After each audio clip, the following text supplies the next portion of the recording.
Frontliners of Christ Jesus for the glory of God. Isaiah chapter 6 verses 8 and 9. Also I heard the Lord say, who shall answer? Who will go for us? Then said I, here am I, sent. And he said, go and tell this people. Isaiah chapter 6 verses 8 and 9.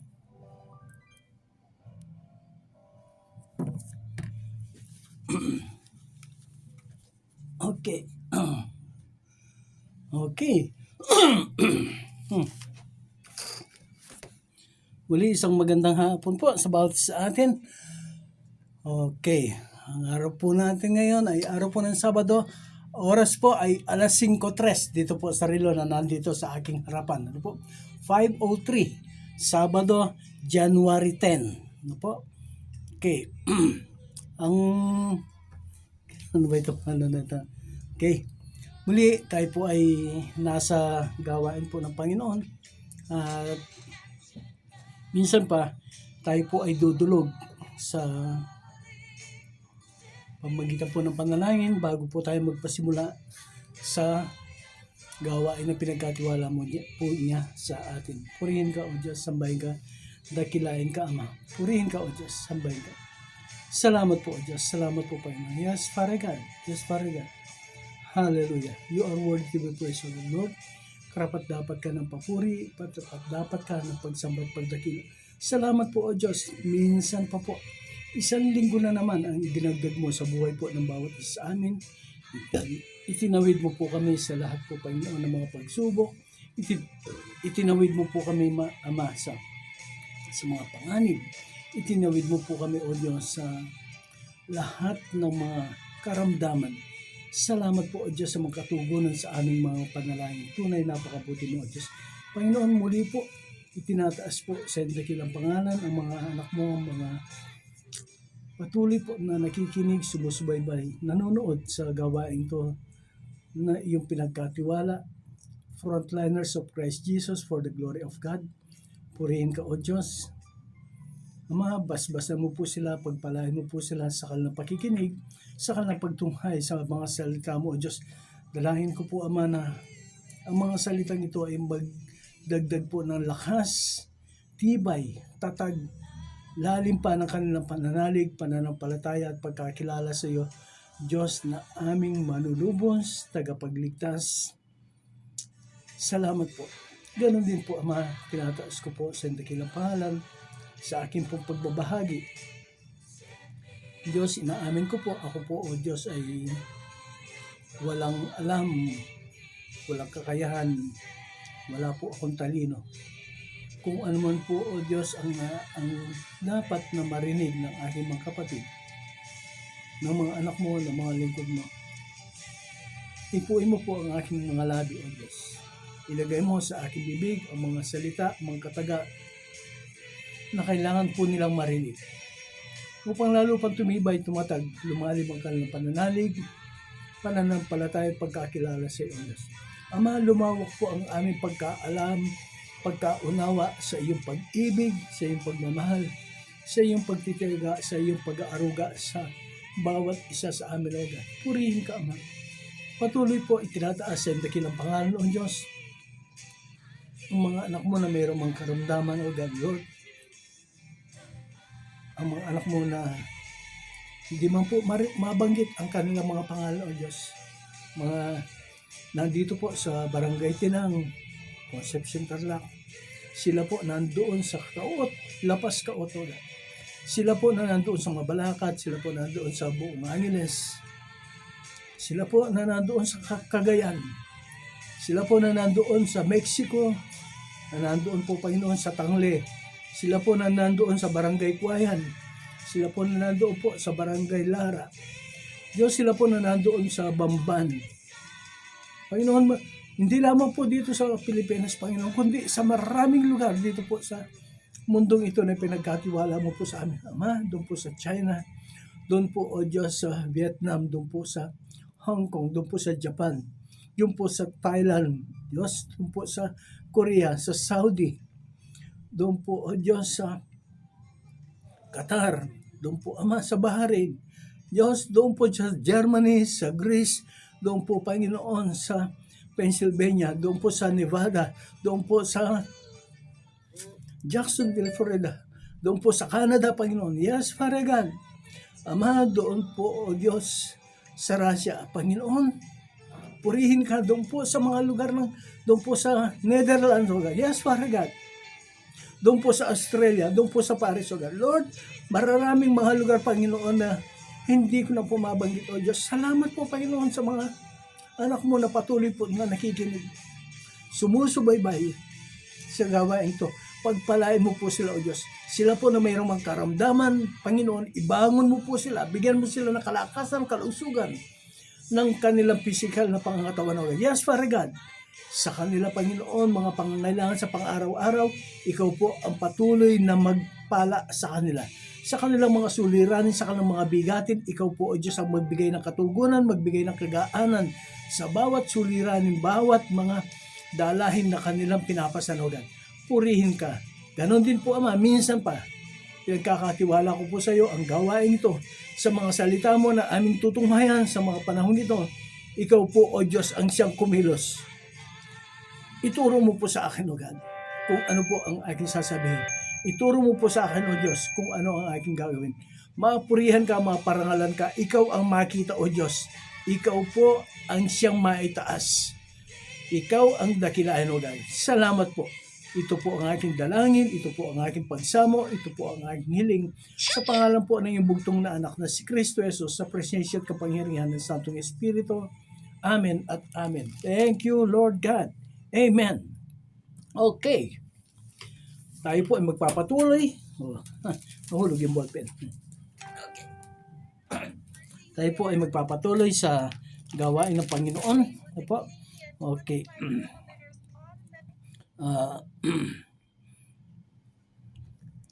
Thank you, Lord God. Thank you, Lord God.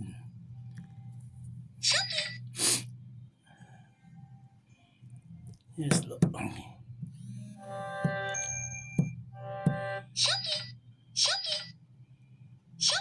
Thank you, Father God. Okay. Sa pag-aaral po natin ngayon, ang ating pong ano ay dahil okay, po, natapos po ang year 2025, ano po? Ang ating pong pag-aaralan ngayon ay kung paanong ang taong 2026, kung paano po natin ito sasalubungin. Maraming mga problema, maraming mga suliranin ang ating napagdaanan, mga bigatin na ating naranasan sa nagdaang panahon po. Mga sakit, mga karamdaman, mga problema sa pamilya, may mga namatayan, may mga nawala ng mga mahal sa buhay, mga bagyo, mga lindol, mga pagbaha po, pagtaas ng presyo ng mga bilihin.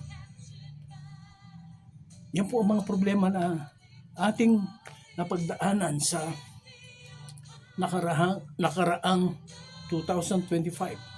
Subalit, salamat sa Panginoon, itinawid po niya tayo. Amen. Itinawid po niya tayo. So, ang ating pong paningin dapat ay kung paanong tayo po ay tinawid ng Panginoon. Hindi lamang po yung itong 2025 tayo itinawid ng Panginoon eh. Itinawid po tayo ng Diyos sa napakaraming mga taon na dumaan sa ating mga buhay. Isipin po ninyo, ilang taon na ang edad mo ngayong 2025. So, yan ang panahon na kung saan ang Panginoong Diyos ay itinawid ka, itinawid ako, tinawid tayo, tinawid sila, itinawid tayong lahat ng Diyos sa lahat ng mga pagsubok na dumaan sa ating mga buhay. Oo, hindi mga biro, hindi mga kumbaga pansamantala ang mga sakit na ating naramdaman, nadama sa nagdaang mga panahon. Subalit ang Diyos ay patuloy po na nasa ating piling, patuloy na nasa ating puso, nasa ating damdamin. Hindi po niya tayo niiwanan, hindi po niya tayo pinapabayaan. Binibigyan po niya tayo ng lakas, binibigyan po niya tayo ng resistensya na tayo po ay makapanagumpay sa mga pagsubok na iyan. Hindi po niya tayo iniiwan po. Lagi siyang nandiyan sa ating tabi. Sabi nga ng Panginoon, hindi lamang po siya nasa ating tabi, kundi siya po ay nasa ating mga puso. Nasa ating puso ang ating Panginoon. Salamat po sa Kanya. Ngayon, napag-usapan po natin ang mga bagay na yan. Ganito po ang sa mga maliban po sa mga problema, mga suliranin, mga karamdaman, mga napagdaanan natin, meron pa pong mga masakit, no? Meron pa pong mas masakit yan na mga bagay na ating naranasan sa ating mga buhay.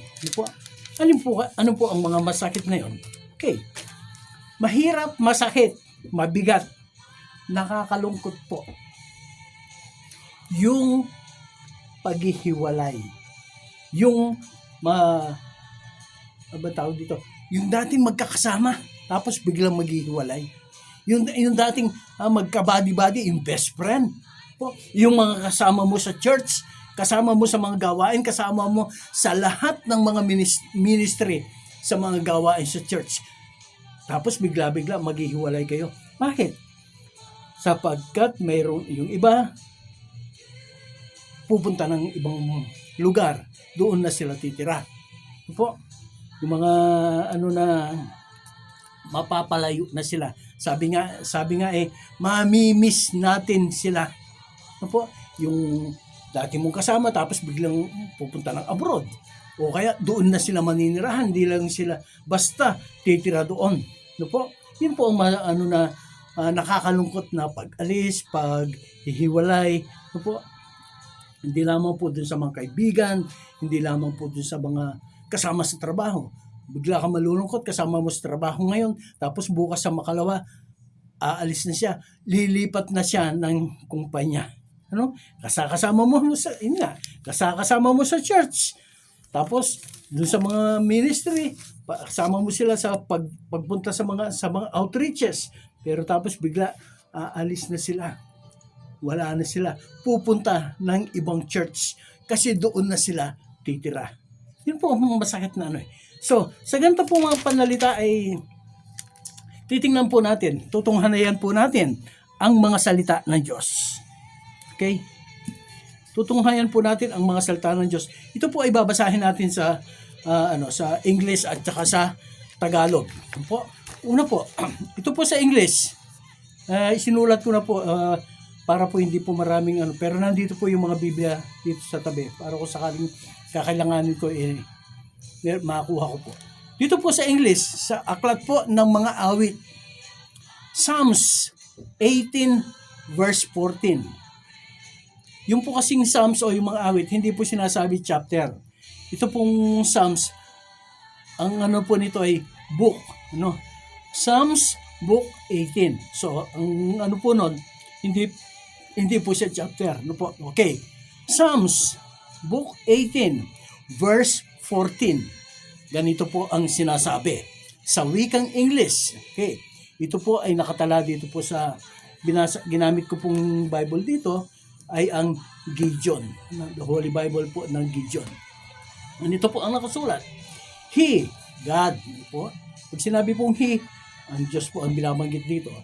God, the Lord, sent out His arrows and scattered the foe, lightning in abundance, and He vanquished them. Yun po yun sa Gideons. Tapos po dito sa NIV, New International Version, Devotional Holy Bible. Ganito po ang nakasulat. He shot his arrows and scattered the enemies. great bolts of lightning and routed them. No po? Ngayon, sa Tagalog po, para masarap pakinggan.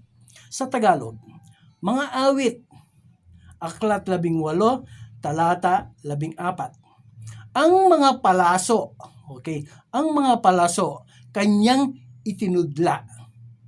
Sino po sinasabing kanya? Ang Diyos. Ang mga palaso, kanyang itinudla. Ang mga kaaway, nangalat sa lupa. Nagsala sa labat, ang guhit ng kidlat. Lahat ay nagulo. Pawang nagsitakas. Amen. Okay, isang ano pa rin po, isang version. Sa Kapampangan naman po, kasi po meron din po tayong mga tagapakinig ng mga Kapampangan. Ganito po ang sinasabi sa Kapampangan Biblia. Bignos na lang paslo na at kalaban mi kalatla. Kingkislap ding kildap mi sambulat la. Ang sarap pakinggan na po. Ulitin ko. Kapampangan. Bignos na lang paslo.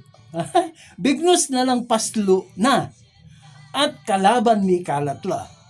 Kingkislap ding kildap mi sambulat la. Amen. Thank you, Lord. So, yung po yung mga sinasabi na the arrows of the Lord God sent out his arrows and scattered the foe. Lightning in abundance and he vanquished them. So yung po mga kaaway daw nagkalat. So ito po mga panalitang ito, ang mga talatang ito, binigyan ko po ng titulo. Titulo na ang mga palaso ni Yahweh. Sa Tagalog po yan, ang mga palaso ni Yahweh. Sa English, the arrows of the Lord our God. Yung po mga palaso, ito po yung mga pana. Ito po yung mga pana.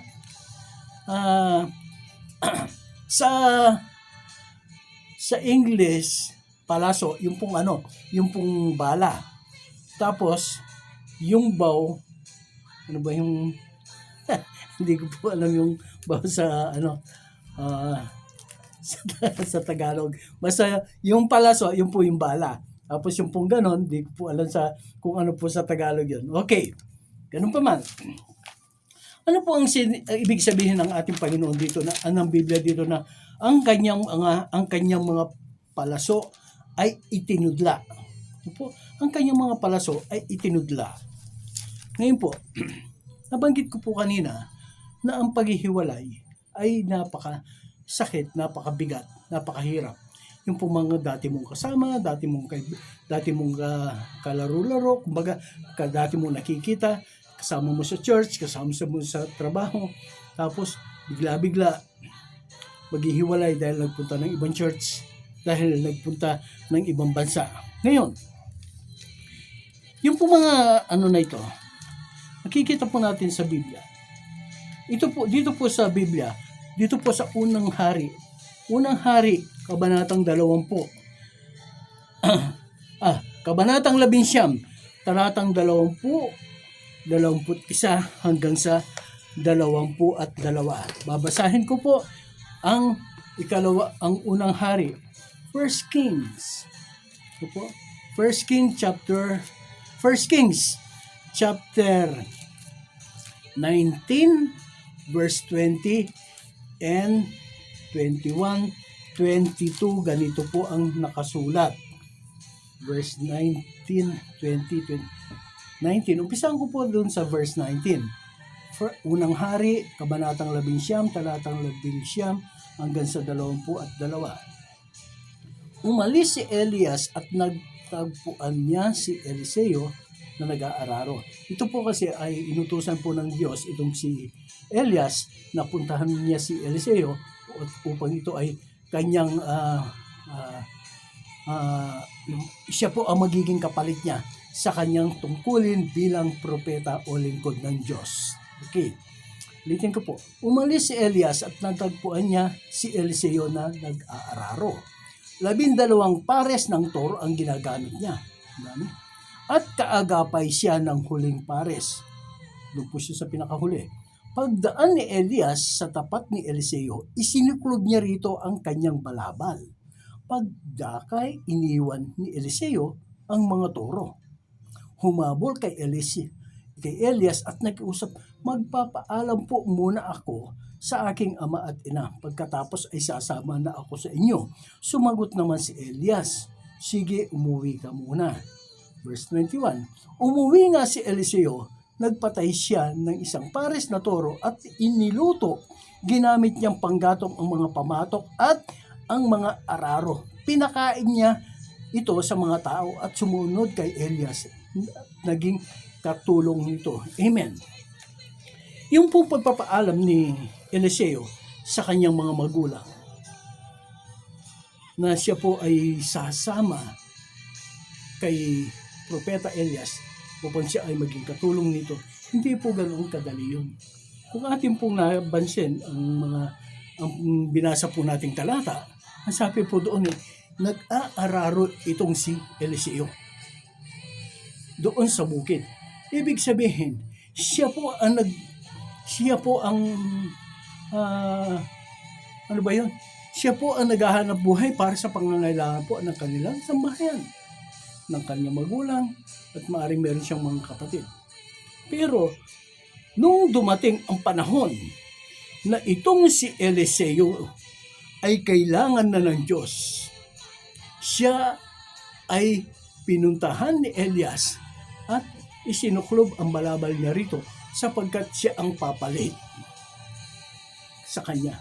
So, ititrain siya ni Elias. Sa ganito po paraan ano po ang magiging pandaman ng mga magulang? Can you imagine that? Nagtatrabaho yung anak mo tapos bigla-bigla aalis siya, pupunta doon sa propeta ng Diyos. Siya ang magiging katulong doon. Napakasakit po noon. Lalo na kung matanda na ang kanyang mga magulang. Siyempre, sa kanya umaasa ang kanyang magulang para sa kanilang pang-araw-araw na pangangailangan. Pero ngayon, umalis siya. Ano po ang ipinapakita dito? Ang ipinapakita dito ay yung nabasa natin po kanina. Ang sabi po, at itinudla niya ang kanyang mga palaso. Si Eliseo po ay isa sa mga palaso. Elijah is one of the arrows of our Lord, our God. Siya po ay isa sa mga palaso na kailangan ng itudla ng Diyos. So, upang itong si Eliseo ay maitudla na ng Diyos para doon sa gawain na nakatalaga para sa kanya, kailangan siyang sanayin ni Elias doon sa mga tungkulin, doon sa mga gawain na ibinigay sa kanya ng Diyos na ipapasa niya ngayon kay Eliseo. Kaya po sa church, mayroong pong head pastor, tapos po mayroong assistant pastor. Yun pong assistant pastor, yun po ay sa maaga pang panahon ay isinasanay na ng head pastor upang pag dumating yung araw at oras na siya ay titigil na o aalis na sapagkat siya ay matanda na, hindi na niya kaya ang maglingkod, ay mayroon siyang kapalit. Ito ang panibagong palaso. Ito ang panibagong gagamitin ng Diyos para magpahayag ng kanyang mga salita. So, itong si Eliseo ay hindi lamang para doon sa bukid. Itong si Eliseo ay inilaan ng Diyos doon sa bukid at para sa kanyang mga gawain, mga tungkulin na nakalaan sa kanya para sa pagpapahayag ng salita ng Diyos. Tapos na ang tungkulin ni Eliseo sa kanyang mga magulang. Kaya panahon na upang siya ay kuhanin ng Diyos, upang siya ay gamitin ng Diyos sa kanyang ministeryo para naman sa ikaliligtas ng maraming tao sa pamamagitan ng pangangaral, pagpapahayag ng mga kabutihan, kadakilaan ng Diyos. Amen. Yan po ay si Eliseo. Ano po? Tapos siya po ay ang mga susunod naman po. Kung natatandaan po natin. Ano po? Itong si Simon Pedro. Ano po? At saka itong si Andres.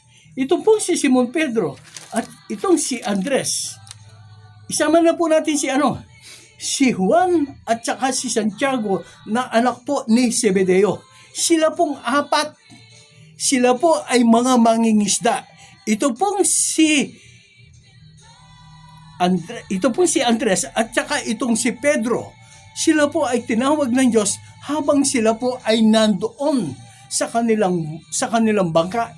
Inaayos nila, hinahayuma po nila yung kanilang lambat. Ano pong hinahayuma? Ito po ay kanilang inaayos, ito po ay kanilang nililinis. Maaring ito ay maraming mga lumot at mayroon pong mga naputol o napatid na mga tali o mga sinulit.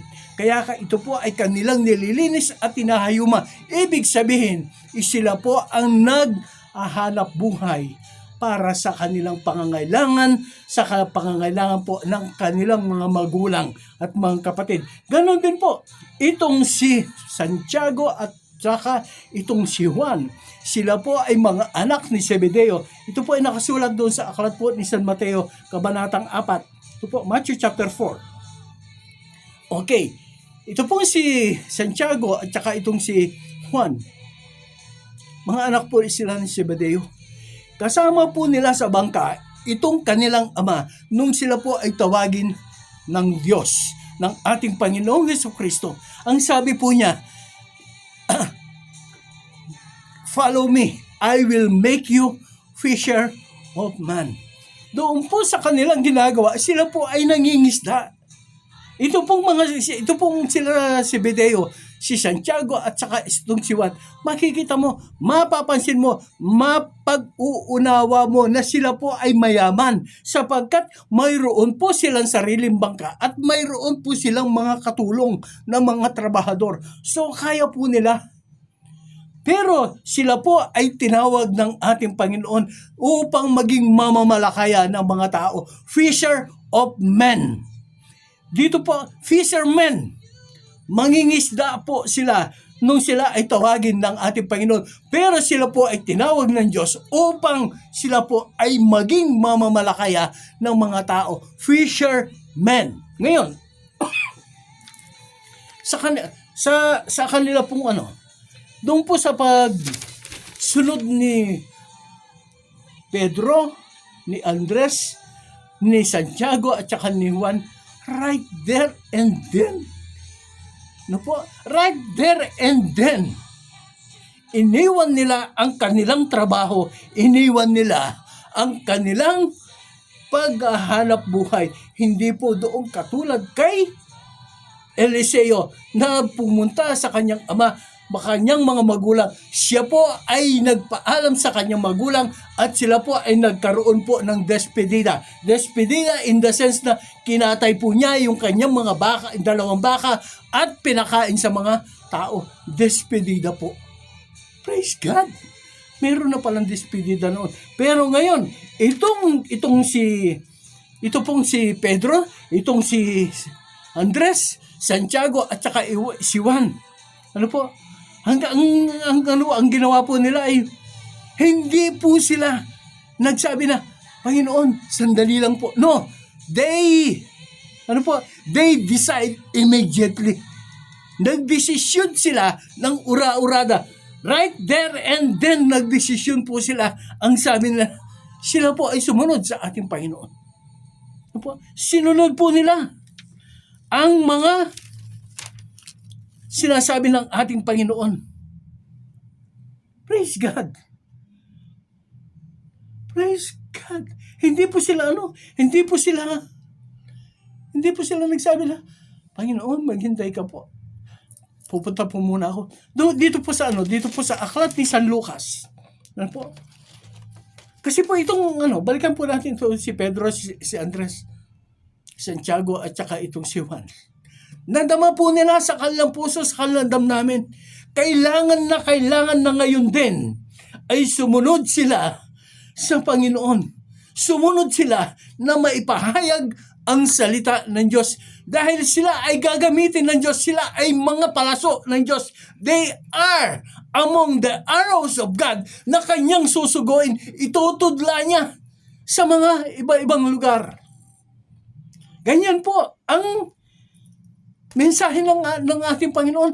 Itinudla niya ang kanyang mga palaso. Pag itinudla ng tao ang palaso, ito po ay makakarating sa malalayo, makakarating kung saan-saan. Hindi malaman kung saan babagsak ito, kung saan pupunta ito. Itong mga mangingisda na ito. Right there and then, sumunod sila sa ating Panginoon. Sapagkat daman nila sa kalampuso at damdamin, sila ay kabilang sa mga palaso ng ating Panginoon na kanyang kailangang maitudla para sa ganon.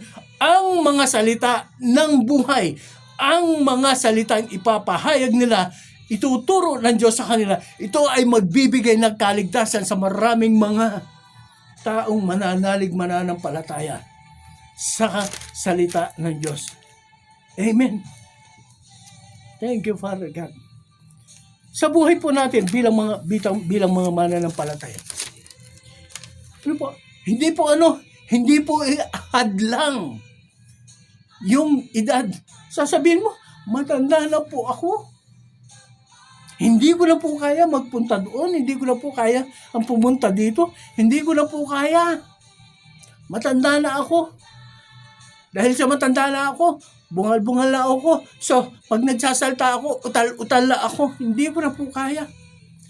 Parang si Moses lang. Si Moses, nung tawagin ng Diyos, tinawag siya ng Diyos dun sa Exodus chapter 2. Nung siya po ay tumakas magmula dun sa Ehipto sapagkat meron siyang napatay na isang Egyptian. Tumakas siya dahil papatayin siya ng Paraon. Siya po ay nagpunta doon sa ilang nakarating pusa sa Midian. Siya po ay nandoon. Nakapag-asawa siya. Praise God. Nung siya po, yung pong pagtawag ng Panginoon sa atin, sa iba-ibang kaparaanan, sa iba-ibang sitwasyon, at sa iba-ibang mga lugar, ginagawa po ng ating Diyos. Can you imagine that? Si Moses, isa po siyang prinsipe doon sa Ehipto. Pero gumawa ang Panginoon ng paraan upang ang kanyang pagiging prinsipe ay hindi maging dahilan na mailalabas po niya ang bansang Israel mula sa pagkailipin doon po sa Ehipto. Siyempre nga naman kung siya ang Prince of Egypt at siya ay gagamitin ng Diyos na mailabas ang mga Israelita mula sa pagkaalipin doon sa Ehipsyo, mas madali po para sa kanya. Pero inalis siya ng Diyos, hinubad ng Diyos sa kanya ang kanyang pagiging prinsipe. Dinala niya ito sa ilang at siya ay naging isang pastol ng mga alagang hayop ni Jethro na kanyang naging manugang. Siya po ay nag-alaga ng mga tupa, nag-alaga po ng mga kamelyo, nag-alaga ng asno, ng kambing. So, nung siya ay tumakas mula doon sa Egypt, siya po ay 40 years old. Pero nung tawagin siya ng Diyos, doon sa kanyang pagpapastol, pag-aalaga ng mga hayop, siya ay nakarating doon sa Moriah, bundok ng Moriah, bundok ng Diyos. At siya ay kinausap doon ng Diyos. Sapagkat nakita ni Moses yung nagliliyab na puno. Pero hindi po ito natutupok. Pinuntahan po niya. At doon ay siya kinausap ng Diyos. Ang sabi ng Diyos sa kanya, hubarin mo ang iyong mga sandalyas sapagkat banal ang lugar na iyong kinalalagyan. Pag tayo po ay maharap sa Diyos, wala po tayong maidadala na kahit na anuman.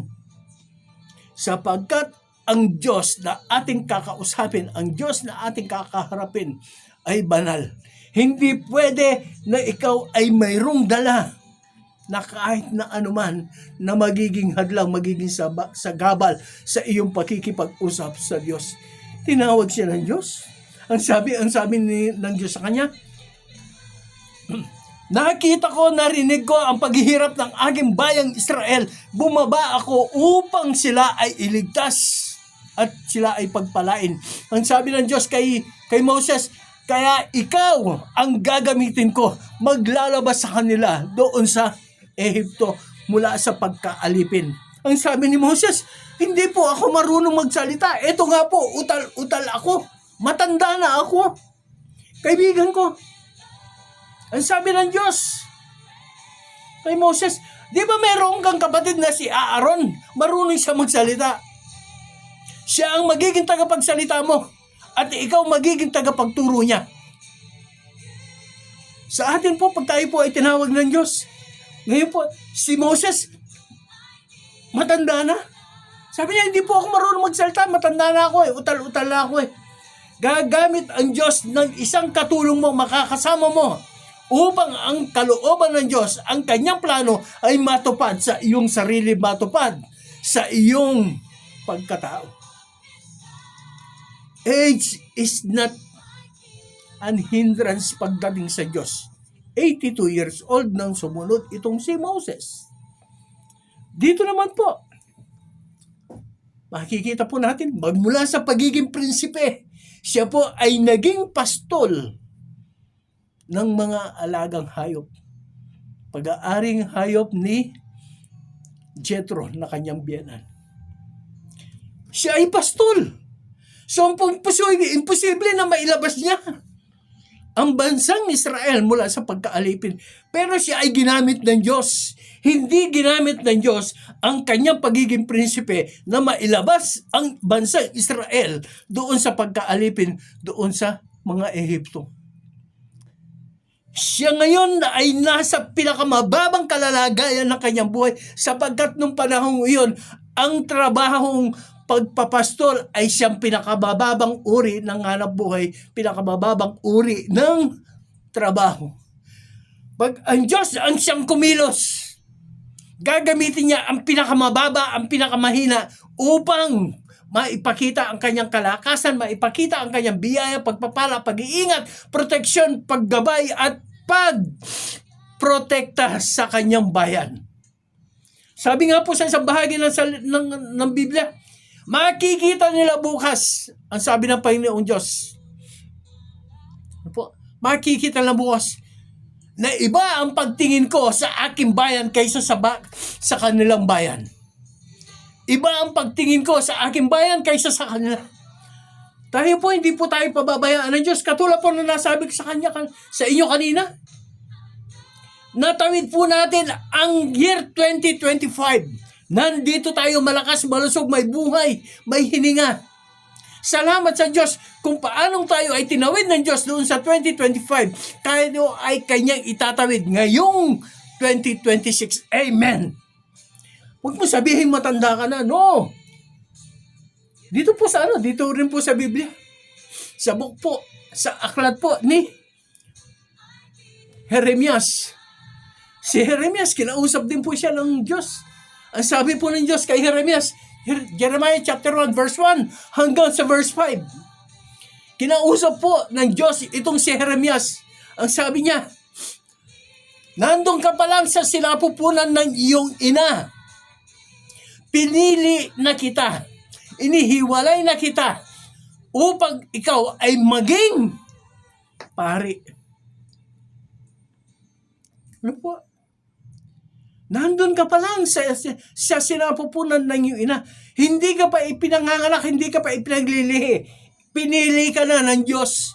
Paano mo sumagot po itong si Jeremias, sabi niya, Panginoon, bata pa po ako, hindi po ako marunong magsalita. Siyempre, bata pa siya.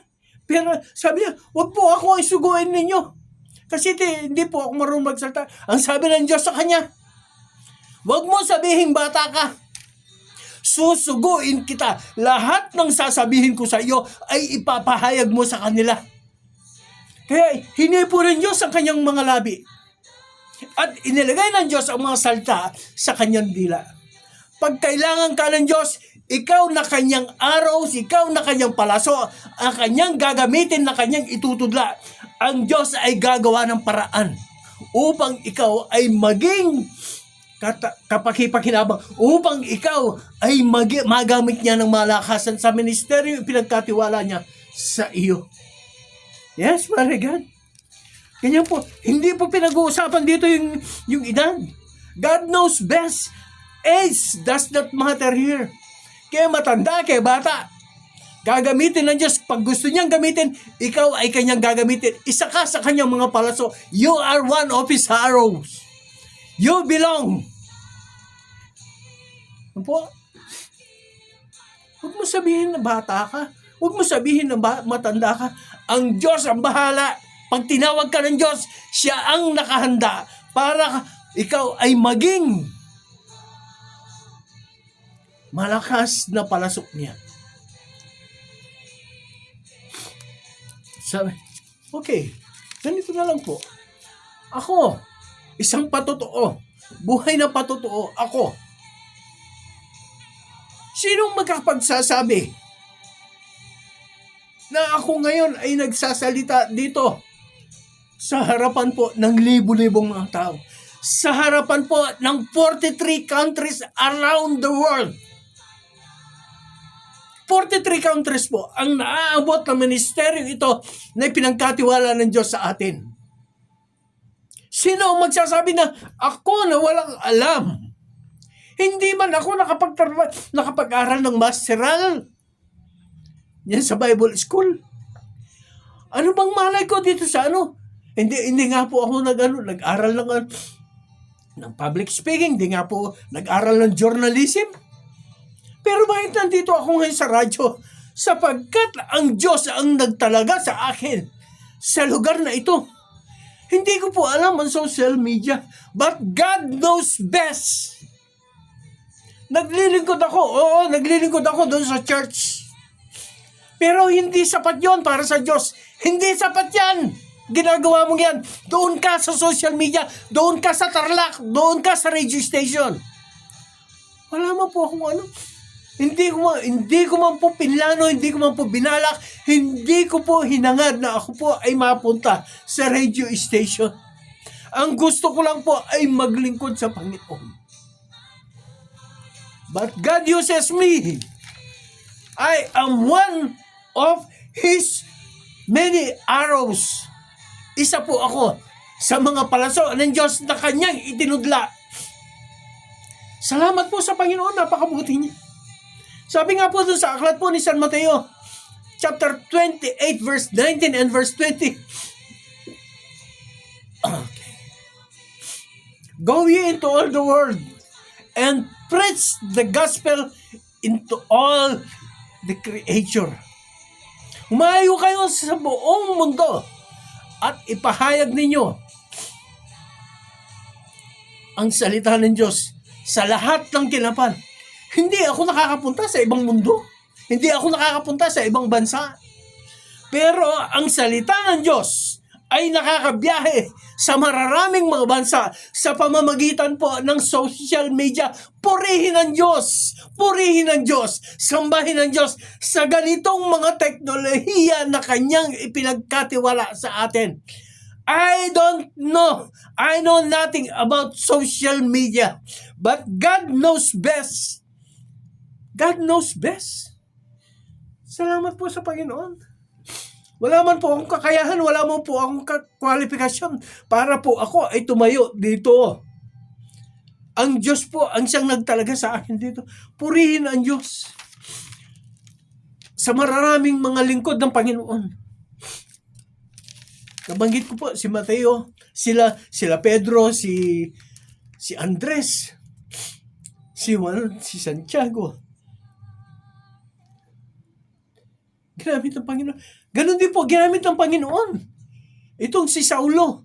Si Saulo po nung una, siya po ang pinakamatinding taga-usig ng iglesia. Pinapahuli po niya ang mga malalaki, mga babae, matanda at bata. Pinapakulong po niya yung pong mga nananampalataya sumusunod sa mga pinangangaral patungkol po sa ating Panginoong Hesukristo. Pero dumating yung araw na ang Saulo na ito ay gamitin ng Panginoon. Isa siya sa mga palaso ng Diyos. He is one of the arrows of our God, our Lord. Saul became Paul. Siya ay naging Pablo. Si Pablo ang siya nagsulat ng mahigit kalahati dito po sa New Testament. Mahigit po kalahati ang naisulat ni Pablo sa aklat po ng Bagong Tipan. Pero nung una, siya po ang pinakaunang taga-usig ng iglesia. Pinapapatay, pinahuhuli, pinakukulong ang mga mananampalataya sumusunod sa mga salita, sa mga pangangaral patungkol po sa ating Panginoon sa Kristo. Kaibigan ko, this is the time of dispersal. Meron po akong nabalitaan. Isa po sa aming magkasama sa morning prayer, yung po doon at sabi. Actually po, last year, I prophesied during our prayer meeting. Ano po? Sinabi ko, by next year, aalis itong kapatid na ito. Pupunta siya sa ibang bansa. Ngayon po, aalis na siya. Pupunta na po siya ng ibang bansa sa January 24, 2 weeks from now. Pupunta na po siya ng ibang bansa. Salamat sa Panginoon.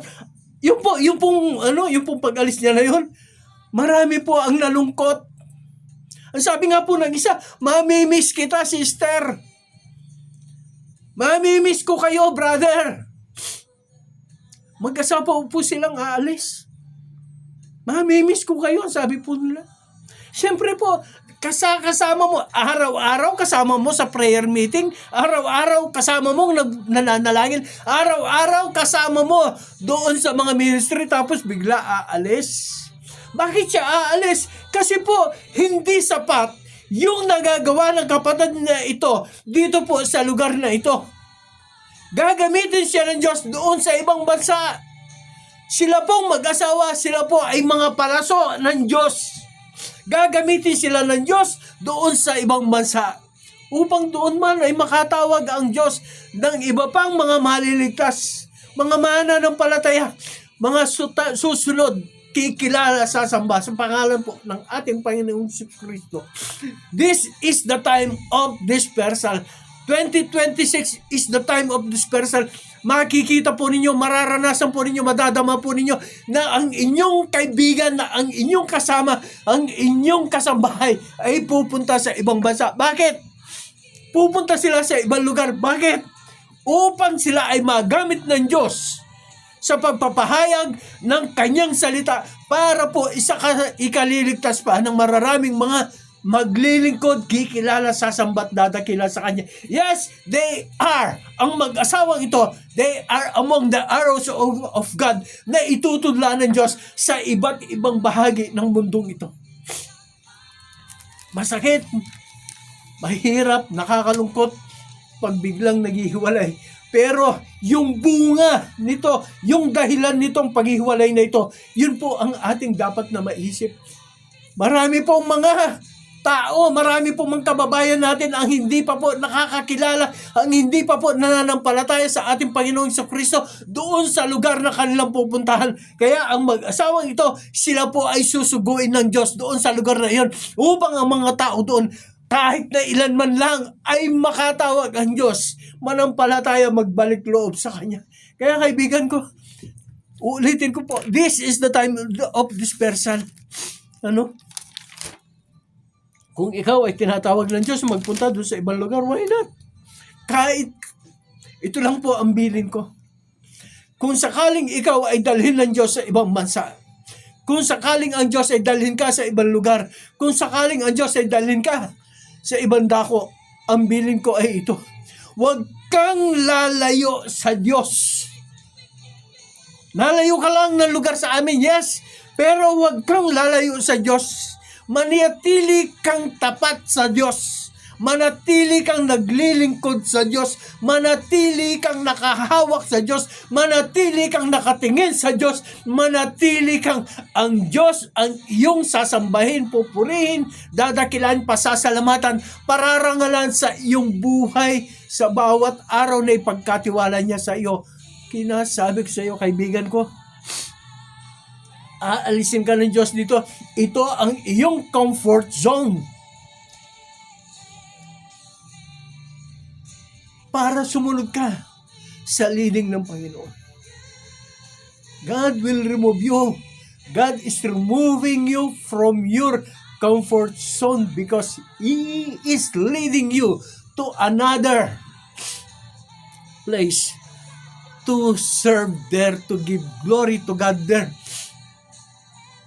to magnify His name doon sa lugar na iyong pupuntahan. Kaya kaibigan ko, sinasabi ko po sa inyo,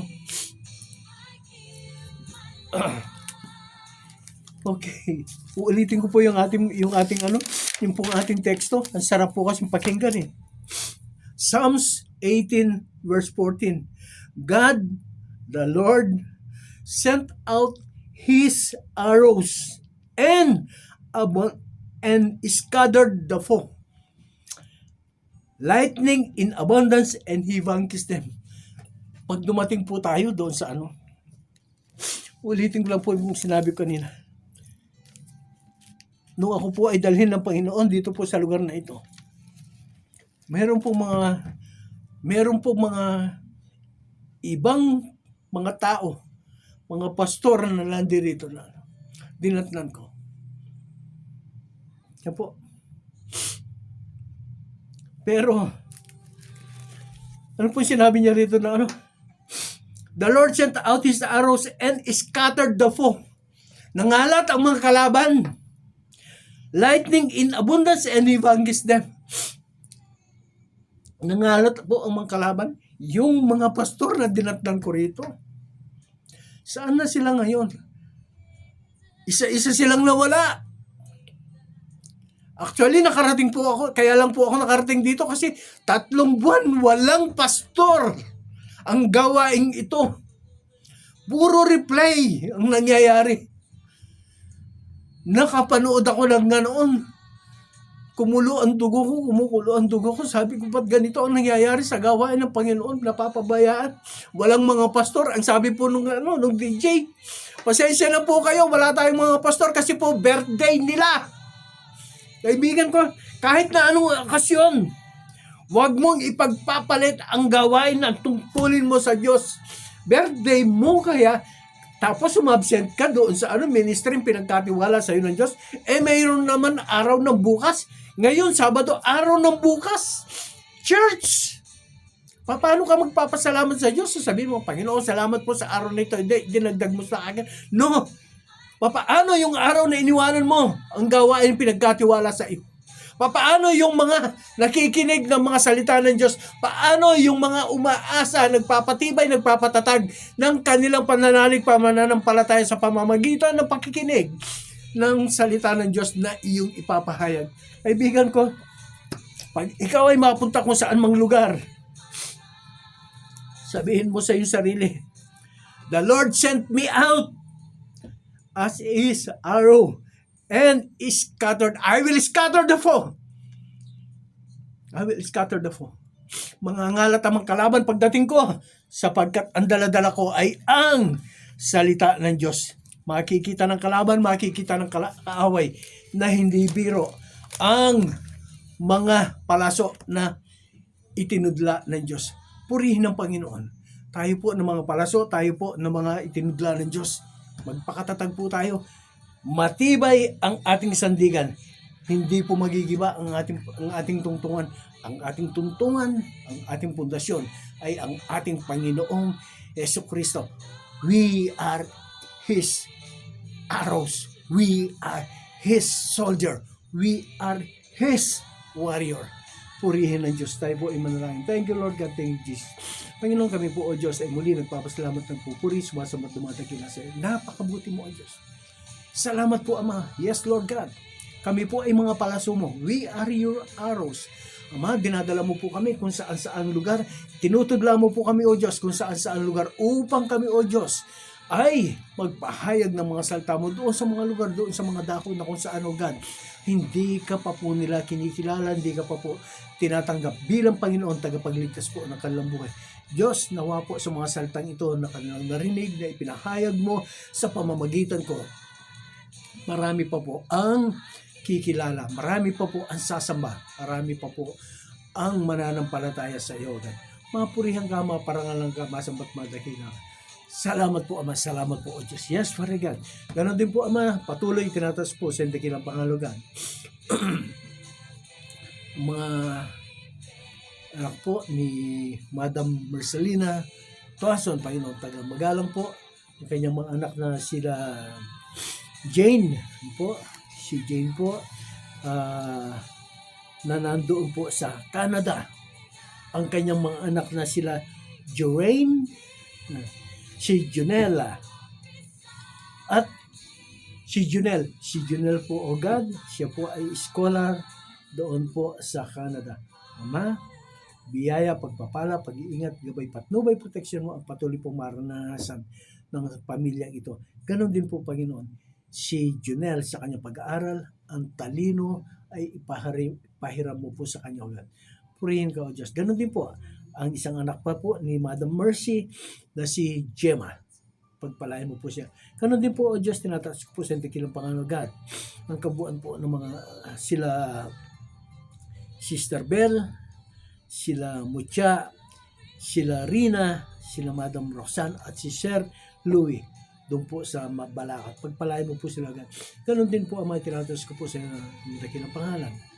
Ama, pasimula po sa araw ng Lunes, January 12, mayroon po idadaos na 21 days of prayer and fasting doon po sa church na ipinagkatiwala mo po sa amin, CEMI Villa Dolores, Angeles City. Panginoon, pagpalain mo po ang gawain to, ikaw po maitaas, ikaw po mapurihan, ikaw po maparangalan. Sa lahat po natatayo doon sa entablado, Diyos, pagpalain mo po sila, gabayan, patnubayan po sila. Yes, Father God, naalala din po sa dakilang pangalan ang aming mahal na Bishop Jessica Candelaria, si Mami Penny, si Pastora Joyce na nandun po sa ibang bansa. Purihin ka sa kanang buhay. Ma, salamat po. Ito po ang aking dalangin sa pangalan po ng ibutong anak na si Kristo Jesus sa presensya at kapangyarihan ng Santong Espiritu. Amen at amen. Okay, we still have 2 minutes. 2 minutes pa po. Mayroon po tayong gawain dito po sa Tarlac. Gawain po sa may Herona, Tarlac. Sa Lapungan, Bagong Bayan, sa pangunguna po yan ni Pastor Jeff Binson. Ano po? Meron po silang gawain na patungkol kasama po yung mga tatay, mga nanay at saka yung mga kabataan. At ganoon din po dito po sa gawain dito sa Cantarilla District 4. CEMI San Manuel, sa pangunguna naman po yan ni Pastor August Ronquillo. Pero po sila mga gawain po sa may San Pascual, San Jose, sa San Manuel, sa Kapanikyan, sa Balingkanaway. Then po, samahan po niyo sila sa kanilang mga panambahan. Ganon din po sa malayo-layo sa Barangay Acosilian, Kagumitan, Tuwaw, CEMI Tuwaw, sa pamunguna po ni Pastor Ariel Castillo.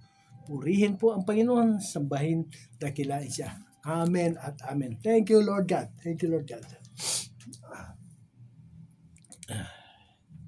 Thank you, Lord.